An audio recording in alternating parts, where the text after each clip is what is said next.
Coach Baker, I know you're coming from the office right now. You was getting ready for this week. Game week.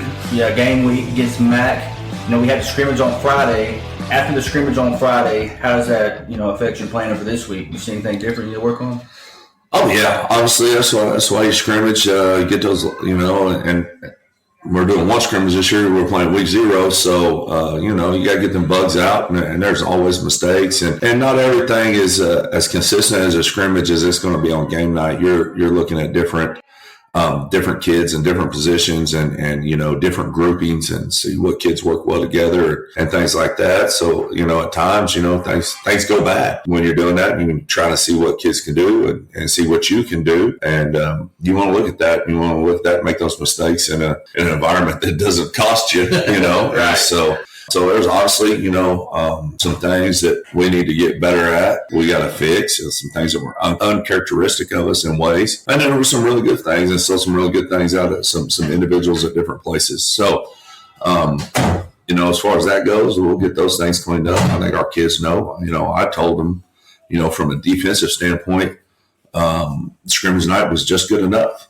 But just good enough is not our standard. And just good enough, an enemy of great is good. So it was just good enough, and our kids know what that means, and they always respond, or they always have responded, and I expect no different than going into this week. They'll respond. We'll get those things cleaned up. We got to clean up, and we'll be ready to rock and roll on Thursday. I mean, you got so many kids returning, obviously, on the defensive side of the ball. I mean, everybody kind of knows what to expect from Colin and Ritson and Jace and Shea and things like that. I mean, and we've had a couple weeks of practice now. Talk about some of those guys that you see stepping into some bigger roles this year that have impressed you so far during summer camp and then into the scrimmage. Yeah. Obviously, first is Josh. I'll start with Josh. Josh was reserve, backed up to whole secondary. Actually, he lost out a starting job at the beginning of the last season to Trey. And then was able to come in and plug right in when Trey went down against Altus and had a tremendous second half of the season. And so, he's really picking up just kind of where he left off and still building back there at that one corner spot. Some guys, that was the good and bad, with last year, a lot of games. We had 3 games total where our starters played an entire game. Right. And so, we played 11 games. So out of the rest of those, 8 games, our backups got a lot of playing time. And so that's been real beneficial. You're seeing some guys like, Tristan Kephart, who was a reserve defensive lineman last year, walking into, kind of solidifying himself into a starting role there to replace Jack Angeli. He's had a good spring and a good summer so far, and he's come a long ways. He's still got a high ceiling. Braxton Antuna's done some really good things at Rover. Philip Peebashi, who was a reserve D lineman last year, moved out to Bandit. Really excited about him. Put on a lot of weight, a lot of strength this summer. He's had a really good spring, really good summer. I'm anxious to see him get in some live action. He's going to be that guy that can go play down on the tight end for us, and he's used to that trenches stuff. We're just kind of in a different setup now. Been really impressed with Jackson Sutherland and Brady Paraguay. I don't say that. I always like to say Paraguay like he's a country. But anyways, and those guys have stepped up and shown promise. You're going to see Jackson Sutherland rotate in for sure on Thursday, and Brady's almost there. Just clean a few things up there. Kason Meyer, again, we've seen him advance, at least defensively. Of course, he was that next backer in a year ago, and he'll get a lot more reps, this year, spelling his brother and things like that. And we're very confident when he's in. He's a very smart, savvy player. He tackles well. That's what we need. We'll take another wrestler out there on the defensive side for sure. So that's just some of the young guys I've seen just kind of advancing, really excited. We got Lawman out this year, and he's coming along and learning. I think he's going to be a great addition down the road.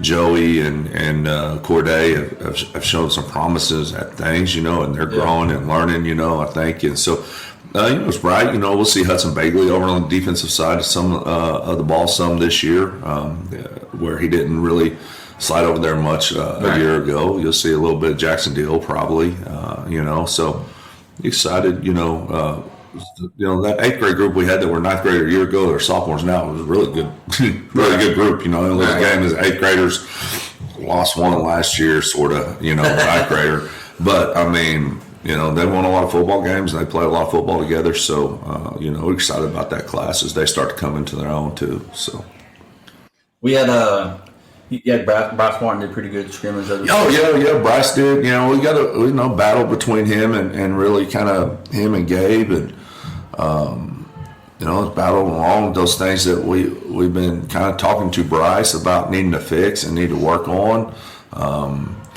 We saw that taking place in the scrimmage, and him making those strides, and so I'm pretty happy with him. He had a good, he's quick. And he's tough, Again, another wrestler.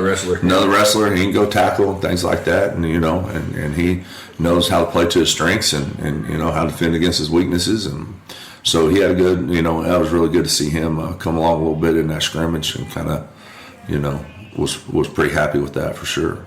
I mean, that's what we want to see is depth, right? I mean, if you look at it, we got. And it's going to keep coming, too. So if you look at it, there's 82 kids on the high school football team. In the 7th grade alone, there's like 43 kids. You know what I mean? In the 8th grade, there's 29. You know what I mean? That's going to keep coming up.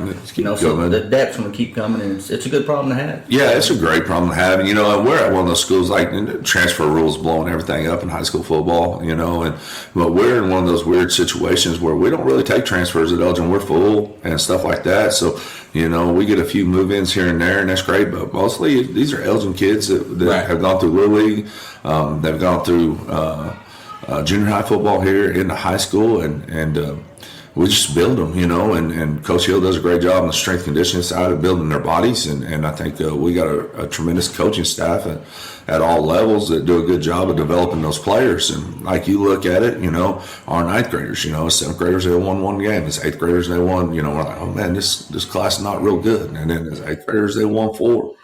And then as 9th graders, we hope they win a few more this year. And you can start seeing like, all right, that kid's going to end up being a player for us. This kid's going to end up being a player. And it's just what we got to do here. Sometimes it's slow, and you can you got to look out for the forest from the trees, so to speak, and understand the kids are going to develop and they're going to grow.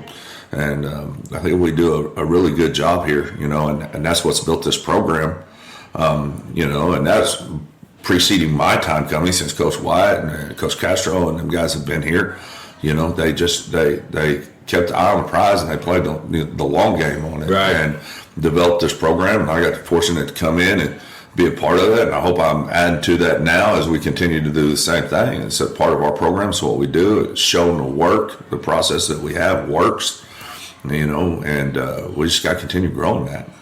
Yeah, I mean, like I said, these kids that are now seniors played so much as freshmen because they had to. Yeah. But now we're starting to build the program and build those classes and whatnot. So now you're not seeing as many fresh. You get a freshman here and there. Casey Meyer, some of those guys last year played a couple snaps here and there. Meaningful football for us, Braxton Tuna. Yeah. And things like that. But now you're looking at freshmen where they have the ability to grow and stick in and plug in here and there when they're, to get some of that pressure under the lights of the Friday nights and things like that. But they're not asked to go out there and, like a Trace or some of those guys had to do when they were freshmen. And that helps build a program. Like I said, they're much more ready to get in there when they're sophomores and juniors because they've had some experience there and they've also learned from that senior and things like that. Yeah, exactly. And that's like I was sitting there looking at our inside backers. Well, we got 2 really good ones right now, and there's no sign of us not having 2 really good inside linebackers for the next several years to come. Right. Because those guys that are backing those guys up, they're going to be pretty daggum good. So bringing those guys up, talk about how much those guys mean to the defense. Ritson and Colin there. This will be their 3rd year together playing that inside spot. And Colin's 4th year, I guess, overall. Talk about how much they mean to the overall defense. Colin especially is kind of that quarterback of the defense. Talk about how much those two how much they've improved and how much playing together they've done helps in the long run. Oh, yeah, they've been together, so they know each other inside. Coach Hill speaks a little more on that because he's got to coach that group. While that group is very talented, sometimes I think that group would be very difficult to coach. But when you look at those personalities, but Colin and Ritson are really yin and yang,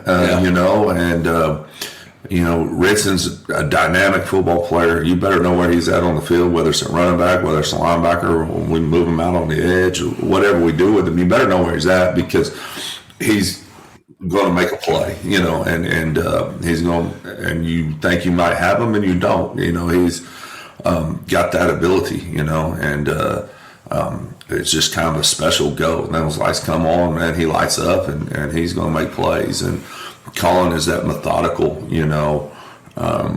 mind of the game that he sees it goes slow for him right now, he's played so much football and so much has been placed on him, especially since I've gotten here, I've placed so much on him. He's really risen to that. And, I think he's probably one of the best linebackers in the state. I think he's top 5 linebacker in the state, in my opinion. I've coached some good ones in the day, man, he's smart and he's savvy, and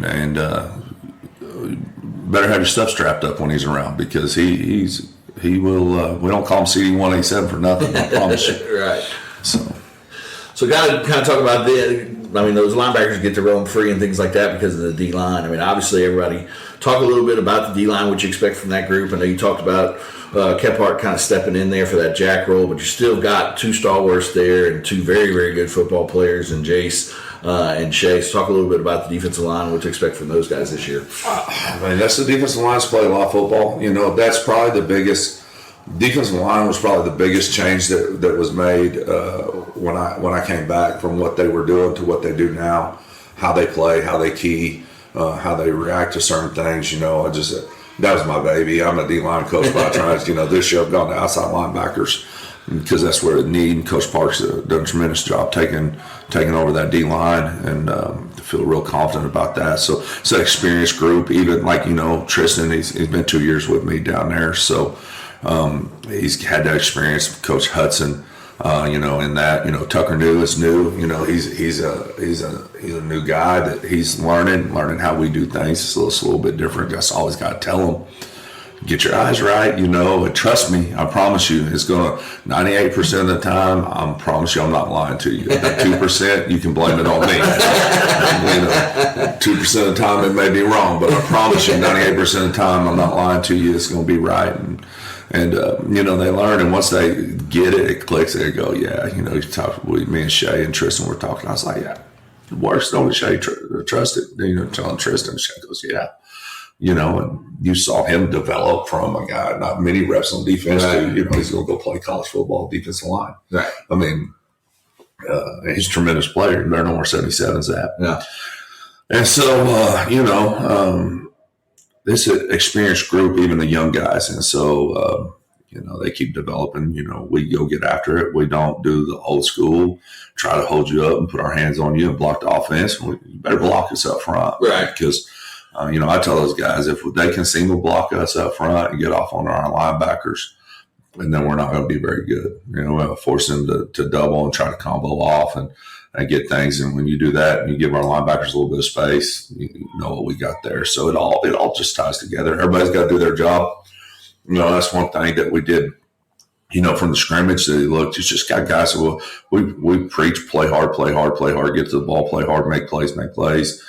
And you get kids when you do that start trying to make every play, and they start trying to do other people's job. And we just got to get back to basics. And guys, trust your teammates and do your job. And if you do your job and you play with great effort, we're going to be fine defensively. And I think that's what we saw a little bit defensively from the scrimmage, is just guys trying to do too much. And so we'll get that settled back down. They know they've been around the block a while, and they'll know they'll get there. That's the nucleus of a really good defense returning. And every defense is different, and we miss some great players, Andre Crabtree and Jack Angeli and, Michael Adesola. Right. And so we're replacing some really good football players, but that core is there, and that mindset that just playing with tremendous effort defensively is still there. We got to get a few wrinkles ironed out. We'll be fine.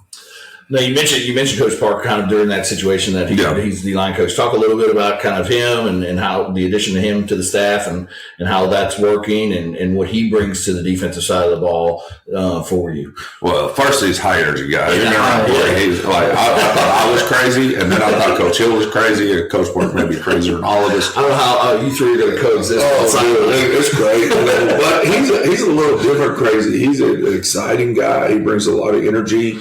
And he is, holds kids to standards, and he's not. He holds all kids to standards. Shay don't get off just because Shay is Shay. And so that energy and stuff that he brings is just exciting, man. That's good because I'm getting old. I don't know I have the same energy that I used to.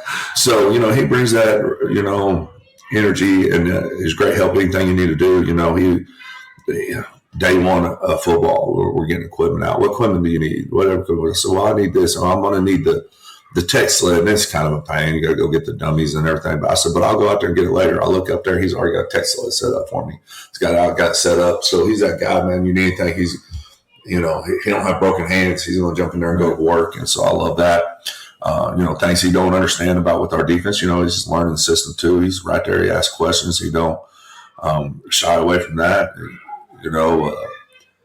So that's good. Doesn't think he knows it all. He's going to coach, and if he doesn't understand something, he don't got no problem asking. And so that's great. You don't ever want a coach that thinks they know everything, and I don't want to be that guy either.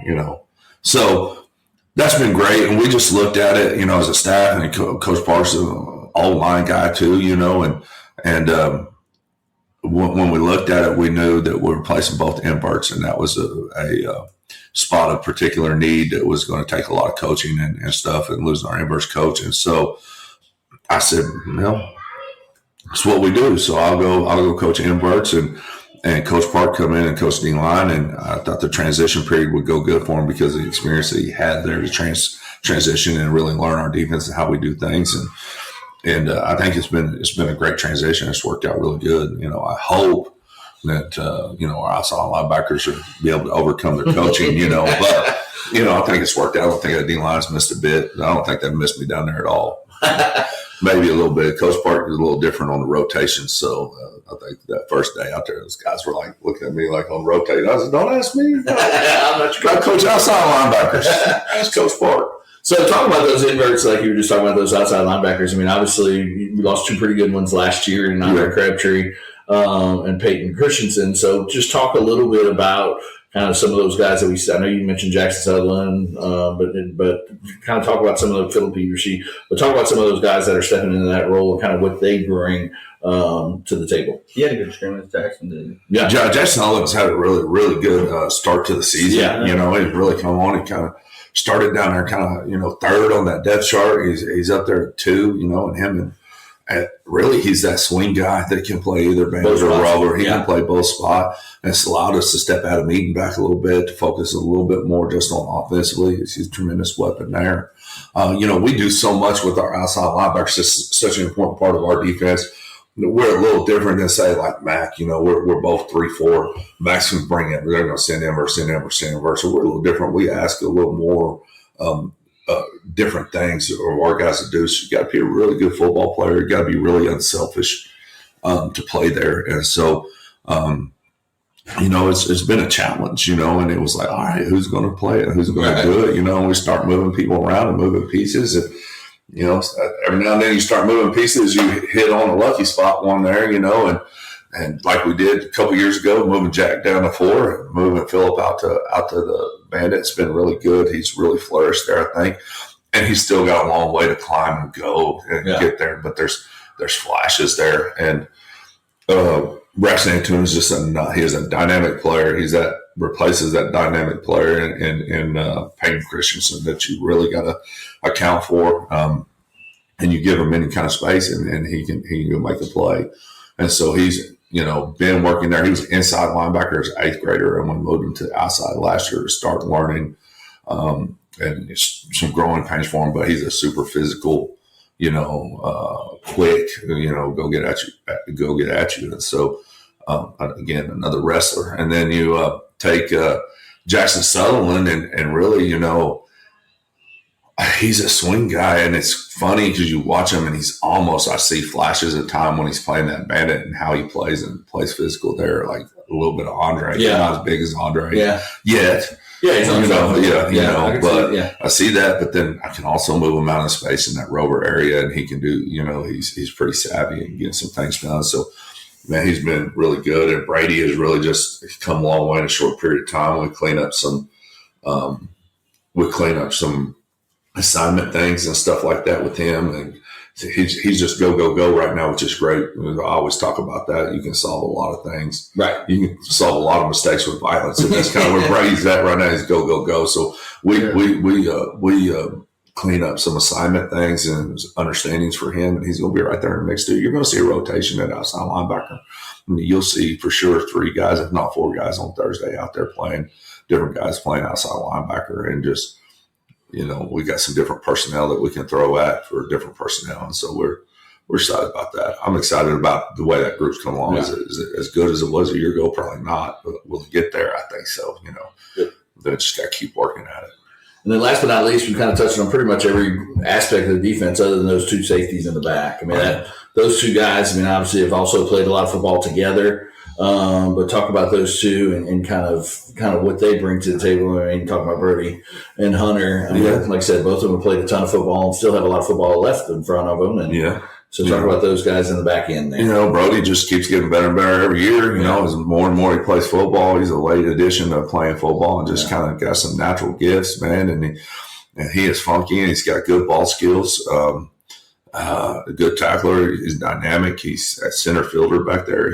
He really, our safeties play both free and strong. We don't really differentiate in them. We ask him to do a lot of things, and they're both able to do that, and he does that. And he's a tremendous player. He's made a lot of plays for us in 2 years, and he's just going to get better. And then Hunter Jackson, we call him the fan favorite, I guess. Everybody's listening to him, and they're like, I've told people that everybody's been trying to get me to, when we started the season, everybody's been trying to get me to replace him for 2 years. And then I'm like, who are you going to replace him with? He just makes plays. He's a savvy player. He's a wrestler again, state runner up 2 times. We'll get that one, I hope, this year. But just tremendous competitor. I think is when you say to him that he doesn't give up on plays and the way he tackles well, and man, I ain't taking him off the field for nothing, Right. It's his competitiveness that drives him. He's gotten faster, which is really, really good for us. Not that he was slow to begin with, but he's gotten faster. He's deceptive, and as long as he plays with his eyes right, as long as he plays with his eyes right, he made a tackle. We had a bust in coverage, and guy caught it and was running across the field on it. And he made a tackle, saved a touchdown.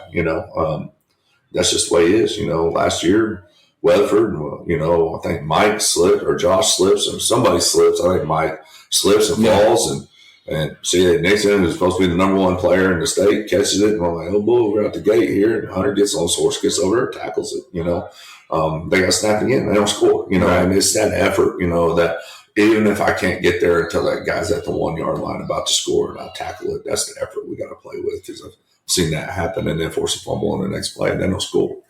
So Hunter brings that competitive, just spirit to him, just the way he plays. And everybody loves watching him play because he's not afraid to get down and dirty. No, not at all. Now, we talked about it some last year on the podcast, so we won't go into much detail about it. But talk a little bit. You obviously mentioned multiple times as we've gone through this, some of those wrestling kids. Talk about how wrestling translates, especially on the defensive side of the ball. I know it translates on the offensive side of the ball sometimes with some of the linemen and stuff, but talk about how it translates. I know you coach, I know both of you guys coach with wrestling things. Congratulations again on your state titles last year, but talk about how that translates, and it really means a lot on the defensive side of the ball. Well, one is tackling.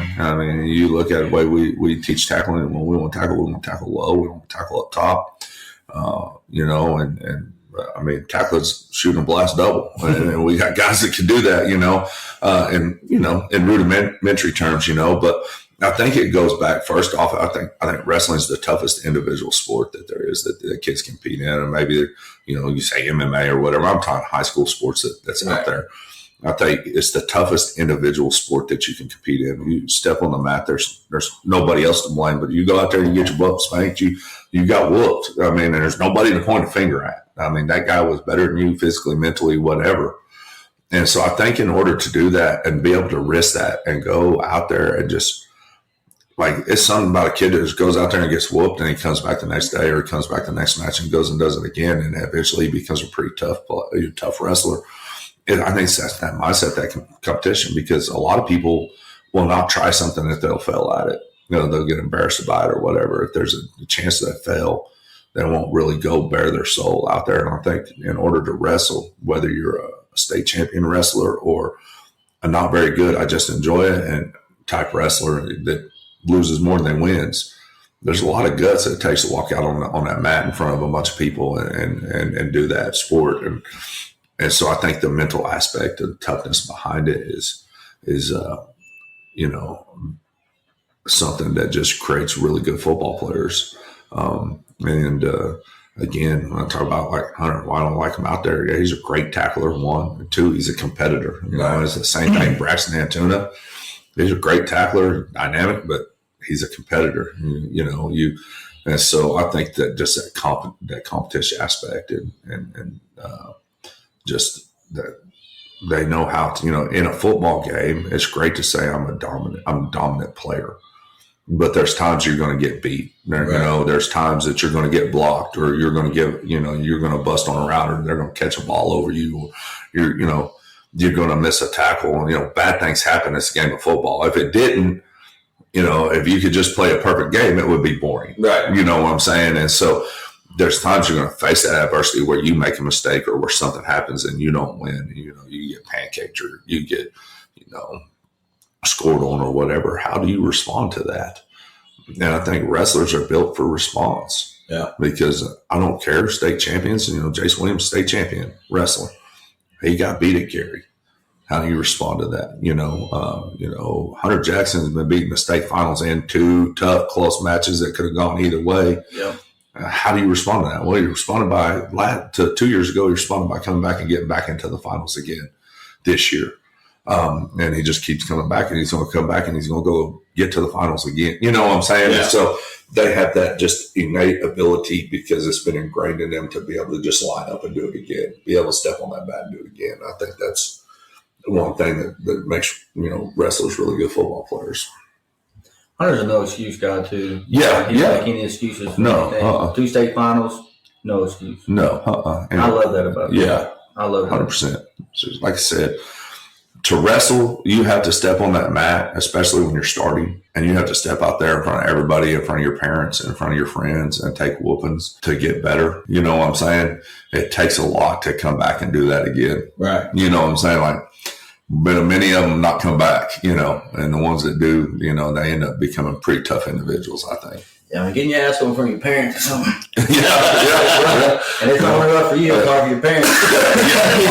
Yes. 100%. I don't have to do it right now, I promise you. But, like you said, it builds something, though. It builds a character trait in there that's hard to be broken. So, 100%. Well, that kind of touches on the entire defense for the most part. But now, we kind of step into, we've had a good camp so far, had good summer workouts and things like that. But now, when we talked about it a little earlier, it's game week. We're starting out with a big one. Obviously, Mac, you've got a history with Mac and things like that for people that have listened in the past. So, but this is your 3rd year at Elgin now. Every year I would assume it probably gets a little. Not that it's at the end of the day, it's still a big game because it's the next game. But I would think that you still know all those guys over there and things like that. But talk about what that game kind of means to you and what to expect this week as we get prepared for the big one, week 0 game against Mac on Thursday. Yeah, the last 2 years I've hated that game. I don't want to play it, and if you've been around me at any part of time and you've been around me coaching and you've been around kids I coach, you'll know I'm a relationship guy, and that's how I coach. There's probably a lot of guys out there way better X's O's than me, but I build relationships, and I think I do a good job at that. And so every year it gets better because there's less and less relationships over there as far as kids I've coached. So it gets a little easier on that. And as far as adult standpoint, I owe a lot to Brett Manning. We've kind of talked about that before. We'll get back into that. But Brett hired me at a time he didn't have to hire me. Whatever things going on with me that led to me going over there, but he didn't have to hire me, and he did. I like to feel like I brought some value, but so I owe a lot to him, and I always have a tremendous amount of respect. I think he's one of the better head coaches in the state, and he's a friend. I can go to church with him, and so we talk, and that's the thing. We've played for the last 2 years, and fortunate we've been on the winning side of that. Right. Got the best of them, but when it's all said and done, I still consider him a friend, and that's all them guys over there. Coach Reffett, defense coordinator over there. I learned a ton of football from him. Again, I like to think I brought value to him when I was there too, and we're still friends now. He's a little different, and I'm a little different as far as that. We won't talk for a while, but eventually we'll start talking because we see each other at wrestling. But we're all competitors, and so they want to kick our tails as bad as we want to kick their tails, and I wouldn't have it any other way. And there's also guys over there that I know that if I needed something, and I was in a bind in some kind of way, that they'll be there. They'd be there to help me. I know I texted Reffett last year when we got moved down. It's like we weren't playing because McCarter's schedule was full and everything, and we weren't playing. So I texted him and said, I guess we could be friends now all the time. And then 2 weeks later, we're playing. So well, maybe not. But no, that's a good group of guys and some good coaches over there that know a lot of football and coach a lot of football. Some experienced guys on that staff. I got a whole bunch of respect for. But I promise you, they want to beat me, and I want to beat them, and they would have it no other way, and I wouldn't either. So so we get ready to roll. They're a good football team. Talk about how, getting prepared. To me, it seems like we've had. Camp has kind of flown by. But talk about having people. This is obviously the first year that you've been in Elgin that we've had that week 0 game. Talk a little bit about the difference there and what to expect as far as week 0 goes. I'm going to tell you right now, so far I don't like it. Coach Wyatt's going to fight over this deal. I've never done week 0. This is the first one, and then you do week 0 with an opponent the caliber back. And I just want to tell you, boys, that they're as good as they've been at least since my last year there when we went to semifinals there at Mac. They're as talented and as good as they've been since then. You know, not only are you shortened a week to get prepared, you are playing on a Thursday also. And so it's it's one less day, and it's a high caliber opponent. And I'm a guy that the way I don't like to. I have points at time that I'm going too fast and putting too much stuff in. I like to try to get as close to perfect as we can on something before we start getting into other things. And this kind of forced me out of my comfort zone a little bit. So maybe that's good. I'll grow as a coach, always for growth. But so it's nerve wracking. There goes God, there's so much that you don't think about that comes into play that you got to get prepared for. And then also, any defensive coordinator, if you give them a truth serum, will tell you you like it much better later in the season than you do early in the season, because much later in the season I have all kinds of film just to look at, where early in the season you don't. And I know those guys are going to have some surprises for us that they haven't shown, just like we will too. And so. That's it. Just I think early it's going to be how can you adjust and how can you react to trying to prepare your kids for everything. Well, and you've got experience on all 3 levels of the defense, the defensive line, linebackers, safeties. We talk about all those guys, and we talk about how having guys that have played so much football, not only just for Elgin, but also for you, kind of eases that mind a little. I know a coach, y'all never think anything's ready and all that kind of stuff. But, you've got guys that have played so much football under you. Kind of know what you're talking about, know what you're thinking sometimes. How does that help in kind of game prep and some of that stuff? From 8th grade up, 7th grade, because 7th graders first year with us, but 8th grade up, we can run our base defense. like I walk in there day one and we can run our base defense, we can run our base stunts, we can run our base coverages. Because I've done it so much, so that amplifies as you get to the high school. We've had so many different game plans and tweaks and different fronts added and all that, but we can run 85% of our stuff now, day one. Yeah. Without, our guys, you give us this formation, we know how we align to it. Elite, basically, and so now it's just like, as you move forward now, it's just tweaks to what the opponent does out of certain things that you make. So there is that. Like, I feel I can at least start, firing the pistols off, what I'm saying, if I need to, and we know how to get to that stuff. So that's better. But again, it's that unknown that you're preparing for.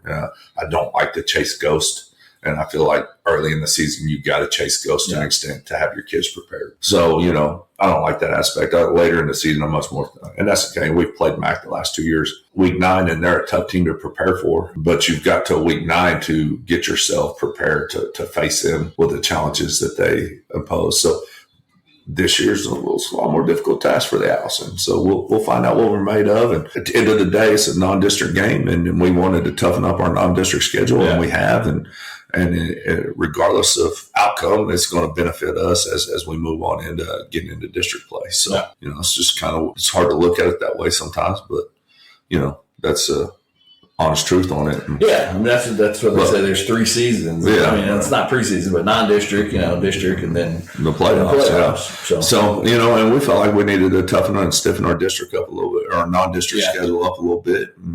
And I was like, we have done that. We have definitely done that, and now let's just go play, and we'll go see, and that's the thing about it. Win or lose, there's going to be things to correct and get better at, and that's what we're going to do. But we're going to go try to win it for sure. One thing me and Vincent was BSing a little bit about, like, the whole state has to start on a certain day with pads, right? Mm-hmm. So even though we got a week 0 game, still started the same. We still started. So realistically, we get one last week of pads versus a regular starting game. How does that affect anything, or does it? I mean, it's just a thing. It's just from preparation. I mean, everybody is in the same boat, so it's not like MacArthur got a week earlier or anything. We're all in the same boat, and we've all dealt with the same issues, and we've all dealt with the same heat, and we're all doing the same thing, and they're doing the same thing over there. Their advantage is they played week 0. They played week 0 the last few years. I would say I don't think they've had an opponent our caliber at the week 0. Right. They'd probably say that too, But they have that experience there, where we haven't. And honestly, the last 2 years, our week 1 opponent is not the caliber of what we're about to face on Thursday night. So everything's just amplified, and it's you get make sure you're square on everything from special teams to to subs to how you do things, how you call that. I mean, it's just all the little things and the details that if you miss one little detail, it can cost you a ball game. And so that's just been nerve-wracking trying to make sure you're hitting all your details. Well, one other thing too about both teams coming into this one, I mean, they're both returning a good amount of kids, so you kind of know what to expect. So that makes it a little bit. I mean, if you had 8 new starters on defense, I'm sure you'd probably be a little bit more nervous potentially than you are now. Same thing for those guys. I mean, like I said, they've got a lot of football players that are coming back that played a ton of sophomores. Now those kids are juniors, so that makes it a little bit easier because you already kind of know what's going to happen on Friday, Thursday night, Friday night, whatever, with that kid, because you know what he's capable of, stuff like that. But they're replacing guys too. They're replacing both outside linebackers. They're replacing inside linebacker. They're replacing a safety. They're replacing a running back. Even though Marquise Harris has played a lot of football for them, they're replacing some offensive linemen, and so they're in the same boat as us. They got a large core returning of guys that played a lot of snaps for them and know what they expect out of them, just as we do. But they've got some spots that they're having to replace as well as us. So we're very similar boats, and I think we're both really good football teams. I think they're a really good football team, and I think people maybe look at scores and develop opinions from a year ago. Yeah. All that's out the window. Oh yeah, completely. That's all gone. 2 different days. Two different teams, 2 different days, 2 different. Every team is different. Yeah. And it don't matter if you return all your starters. The next year's team is different than the year before, and so it's all from scratch. And I promise you, these boys can play football over there, and we got our hands full for sure. Yeah, we're definitely starting off with a banger.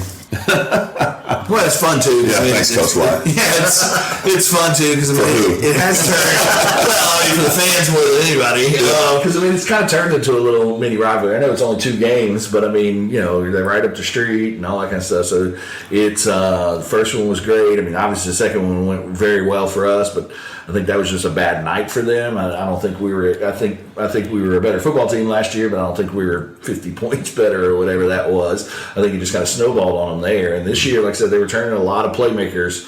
So that's going to be a tough task for you guys on the defensive side. And then on the offensive side for us too. They've got a lot of good football players on the defensive side of the ball. That's going to make some things a little bit difficult for us there. So expected a pretty darn good game, probably closer to the one 2 years ago than maybe last year's, but. Either way, we'll take the outcome of both of them if we can get it for sure. But like you said, also it's a non-district game. It is. So at the end of the day, should whatever happen, it does not affect us moving forward as far as playoff seeding or anything like that. So yeah, but you don't want to lose that. Absolutely, they're too close, and there's talk that happens, and you don't want to listen to that all year. So it's turning into quite a little rivalry really quickly. I assure you that they have not forgotten last year. No. They want nothing more than to, go take it out on us. And they get us at Cameron this year, which presents its own challenges over there as far as with what you've got for visitors, locker room, and the heat and press box, and all those things. So. But that's one thing I know is that that place will be packed on Thursday night. Yeah. It'll be one of the best. I think it'll be one of the best atmospheres in high school football that you can find, and it will rival Jinx Union or anybody else because MacArthur people are passionate about MacArthur, and that's awesome. I got to live that for 6 years, and they're very passionate. Their fans are very passionate, and their alumni are as well. And I promise you, they're not a more passionate. There might be some just as passionate, but they're not a more passionate fan base than the Elgin Al fan base right now. Right. I assure you that. So we will travel well. Yep. There's no doubt about that. It'll be an atmosphere for these kids to never forget. So let's, we'll go get after it. We talk about some serious subjects right now, and I'm going to get into probably the most serious subject. Uh-oh. That's the promotion Nate Jackson gave you to help with the youth team there. How's that going? Yeah, thanks, Nate. Golly, dang it. I was not going to bring him up because y'all made him he thinks he's famous. He's been mentioned in every podcast so far. He thinks he's famous, and if you know him and are around him at all, you will know that he does not suffer from a lack of confidence. He's a very confident young man, whether he should be or not. So he's playing Little League football this year, and obviously Coach Rao is the head of the youth league, and I work for Coach Rao's, my assistant wrestling / bus driving spot. I like to say I'm a lead bus driver for high school wrestling, but and then Nate, obviously I've coached both, coached really all 3 of his kids because I'm around youth wrestling with Joey, and I've coached Hunter and I've coached Jacob. And, I've known Nate for a long time, and GD's playing for his team, and so he's I told him I don't want to be a coach, but I'll be a consultant. I'll help. If y'all have questions, I'll try to help you. And to all of those guys that are doing, especially that 5th grade group, and Coach Rao, what he's trying to do is making that an extension of our program, so I can bring the expertise, so to speak, of how we do things. I know 5th grade and 6th grade are both running a version of our defense this year, so that's cool. Calling things the way we call it and doing some things the way we do it, so that just advances it for when we get them in 7th grade, and so that's just been a really positive. But I told him I'm going to be a consultant. Don't list me as a coach because you know how I get there. Once we start up, Like that's where my whole energy goes. And so I get out there and be around my son. I don't want to coach him because he makes me want to choke him. But I get to be out there and be present for him, and he knows when I'm there, and I think it means a lot to him that I'm around when I can be around. And, people talk a lot about coaches gets a lot of benefits. And funny story, I was not at practice one day. Rebecca was, and we were doing something, and she texted me. Jace Williams had showed up. And, of course, Gage thinks Jace is his best friend. Jace had showed up to practice and was helping. I think the same thing. Yeah. And was helping. Rebecca texted me, it's like he has his own personal coach. And I said, well, it's a perk of being a coach's kid. And it is. But just, to say this, to say that outside looking in at it, people think coaches' kids get a lot of perks and they get a lot of things given to them a lot too. And things like that. And I assure you it's the opposite. And I'm 100% assure you it's the opposite for Gage Baker, because I'm his biggest critic and his hardest person on him. There's not a lot of perks that come with it when you really get to, he gets to be a T-boy. I mean, that's his biggest perk, and he thinks that's great because he gets to eat everybody's food. But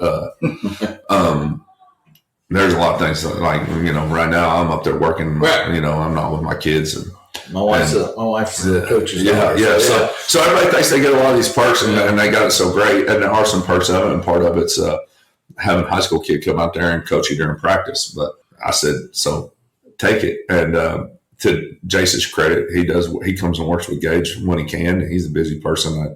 I'm very appreciative of that. And there's nobody more out there I'd like, my son to think is his best friend than him, I can assure you, because I trust that kid a lot. So it's been cool. But I said, I'm just a consultant.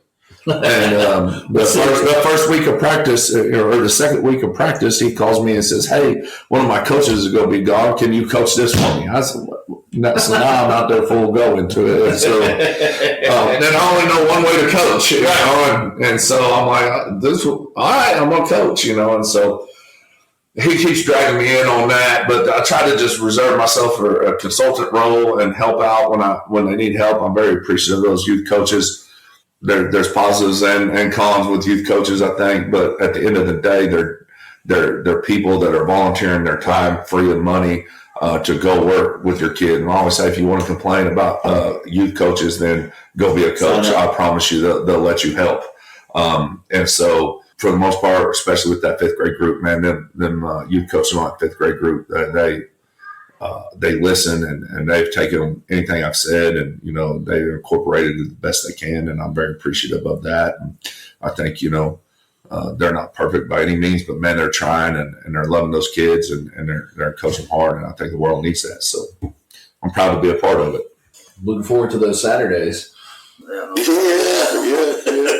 Baker, you got a former military career. MP, correct? Yeah. You got about 20 years coaching experience? Yes. You're going year 20 right now. How much longer do you think you're going to do it? Ooh, that's the big question. I don't know. It's a young man's game for certain. You never know. I tease about it all the time that I'm just going to go do OSN with Vincent, and so life gets a lot easier if you do that. I promise you, it's a whole lot easier to be a critic up in the box than it is. I'm not going to than it is having to make that call on the field. I don't know. I say, this could be it, but it's probably not. And because what do I do? I don't think my wife likes me that much to have me home all the time, and. Obviously Gage is on his way up. If I was a smart man, I would get out before he got there. But I don't know. I don't know how much more I got. I mean, I can't retire yet. I'm too broke. We like to travel too much. So, there's no retirement as far as full retirement in the picture. But I do have my master's in administration. I've thought at times about, moving into school admin and things like that. But I don't know. That's a good question.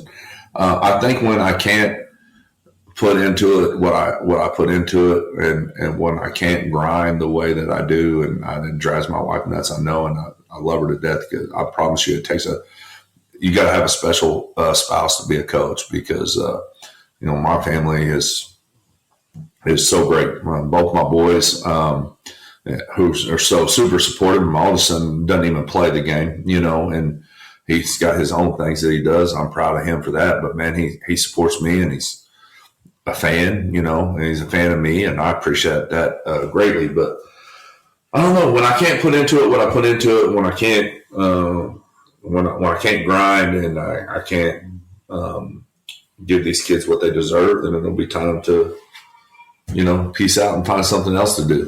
So, but right now I'm still going strong. I think I'm one of those guys. I say it all the time. I'm never going to be unprepared. My plan might suck, but we're always going to have a plan. So and then that's when you have great players like Colin Donnelly and Jason Williams and Shea Spencer and Brody Morrison, Hunter Jackson that make up for you, and they overcome their coaching. And so when I can't give them what they deserve, then I'll hang it up. I don't know when that is. Hopefully it's not until after Dak's been You can join me in the booth whenever you need to. I love the game. I've been around it longer than I haven't, at this point, and it's afforded me so much. I think, the relationships that you build with other coaches. Coaching is a small fraternity, and nobody knows what you go through and what you deal with and what you do than other coaches. And then just the relationships I've built with kids, and just watching them grow up to, be adults and not only just what they become, good fathers and good workers. I've had them all from, being murdered for breaking into a house to being doctors and lawyers and policemen and everything in between. And man, you're proud of the ones that make it and become something. I'm proud of the ones that face down adversity and come back from it. Right. So you hope that you played maybe a small part, that they took a small part from you and use it in their daily lives. I know I took a lot from my coaches. I was fortunate to play for a Hall of Fame head coach, and Tim Reynolds. People from Lawton will probably know that name. And then just assistant coaches, the late Dave Tapp, late Jerry Kosho, Kevin Grigsby, Tim Beard, who's the head coach out at Rush Springs right now. All those guys have meant so much to me that I could never repay them. And so I hope the job that I do as a coach, that they're proud of me when they see me. So, and then just watching kids just become what they become, and the relationships that you always carry with them, is tremendous, and I tell them all the time, once you're one of mine, you're always one of mine. You're welcome in any locker room that I'm in, and you're welcome around me anytime. And anytime you need me, I'm a phone call away. And I hope they take that serious and know that, because I do mean it. And love them. I want to see them succeed. I want to see them become great people. Amen. Amen. Final words. We can leave it on that. Other than we'll see y'all Thursday. Yeah. Thursday, it's going to be a show. For certain, it's two really, really good football teams that I think are two really, really well coached football teams that are going to go hook it up. I like to say there's a lot of bad blood there, but it's not really bad. But it may be for the kids, but it's not really necessarily bad blood, but you don't want to lose to your neighbor. It's like, your yard out there. If your yard starts looking worse than your neighbor's yard, you start spending a little money on the fertilizer and something, and it becomes a competition. These kids are competitors. Both these teams are competitors. They both of us want to have great seasons and make a run for a state championship. I know we do, and I'm sure they do over there too, having been in that office. They're highly ranked at number 4 in 5A, I believe, by the Oklahoman, and we're 3 in Oklahoma. All the different polls are different. So it's two highly ranked teams that I think got some of the best talent on both sides are going to be playing in this game in the state.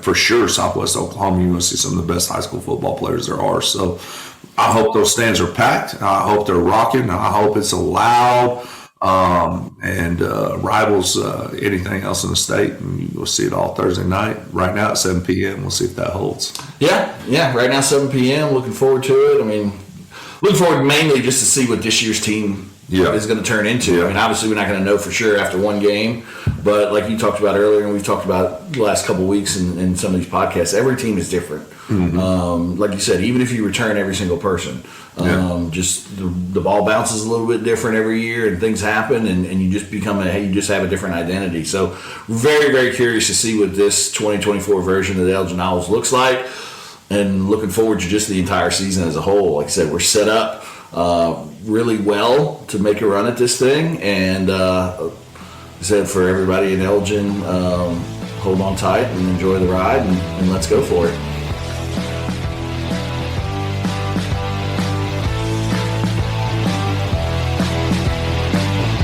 If you like this podcast, go to the Mr. Bean patron website and make a donation. The link will be in the description.